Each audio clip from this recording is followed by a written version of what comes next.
Hi guys, Karen here with another video. Welcome back to our channel. Thank you so much for watching. And today I am making granola. So this is what I like to call my Reese's Pieces granola because I'm going to use some cocoa powder, salt. I'm going to use some peanut butter. So you know the combination of the chocolate, peanut butter, and then your sweetener makes for like a kind of Reese's peanut butter cup, sort of, kind of, maybe.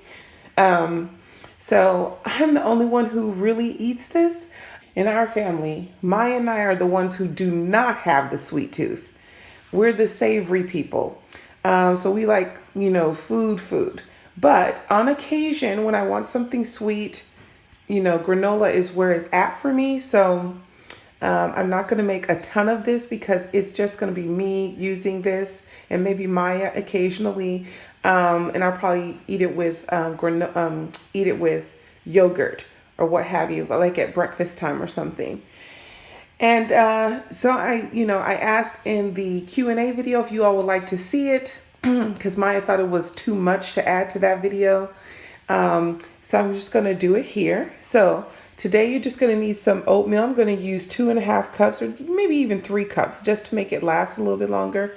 You're going to need some oil, brown sugar, some maple syrup, and I'm not going to use a ton of that. I'm probably going to use about a cup of brown sugar, about a half a cup-ish, and I'll add like 2 tablespoons of maple syrup, and that's so I can get the help the brown sugar to break down a little bit.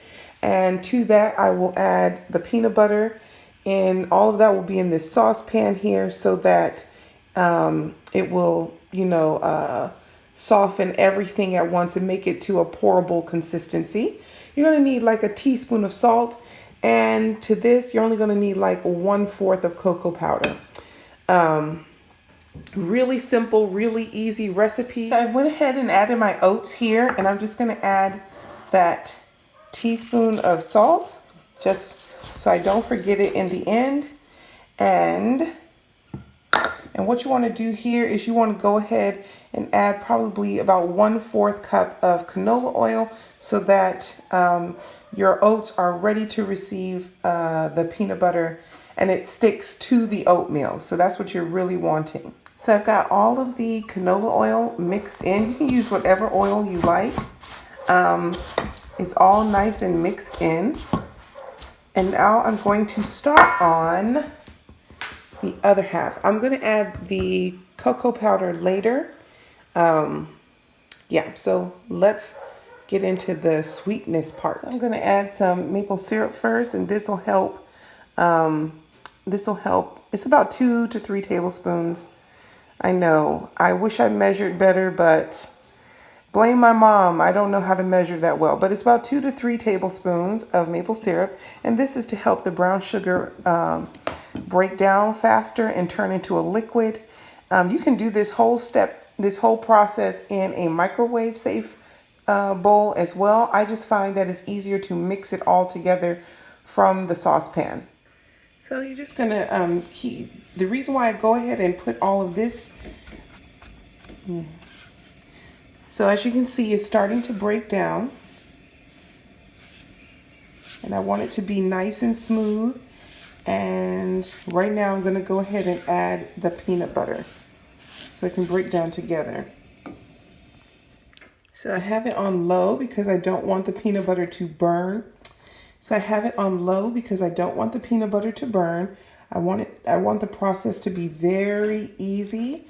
So you have to stand with it. It's only going to take probably about 2 to 3 minutes, if that. You just want it to break down and become a nice, creamy, pourable liquid. And I'll show you guys what that looks like. Okay, so this is what it looks like. You have to move fast. See how it's nice and smooth?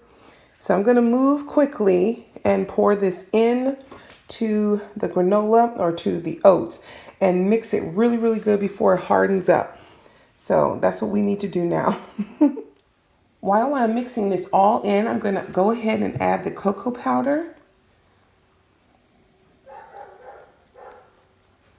It's probably like 1/4 of a cup, and then you're just going to mix it in, and you can add as much cocoa powder as you like. But I'm going to start mixing this all together. So here's what it looks like. It's not done yet, but this is what it looks like before it goes into the oven. I don't add anything to it until afterwards, but you're going to put this in the oven at about 325 degrees Fahrenheit, and I leave it in there for 20 minutes on both sides. So I just put it in and then I turn it halfway. So altogether it's about 40 minutes, and just keep an eye on it. And I will show you guys what the final product looks like. But before that, you want a cookie sheet. I have it lined with parchment paper, and that's what is going on first. Forgot to put that in there, sorry. So this is what it looks like when it comes out of the oven. And what I do, as you can see here, I put it in a large bowl. It's still warm. And so I'm going to add toppings to it, or I'm going to add some things to it, but I don't want to do it while it's still warm, because depending on what I'm adding, you know, it could get warm or melt or become sticky. So I don't want that. So I am going to let it cool for probably about 30 minutes. And then I will show you what I add to it and then how I store it. Okay, guys. Sorry. I'm eating some of the toppings. So last but not least, it's now all dry and it's cool now. I've left it for an hour. And I'm just going to add some sunflower seeds. These are my favorite. You can add whatever nut you want. I use crunchy peanut butter, so it already has peanuts in it. And I'm going to add a few chocolate chips.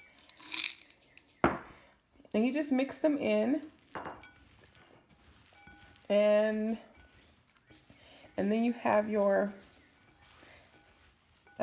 Reese's Pieces peanut butter granola. So I'm just going to put it in my wax jar here. And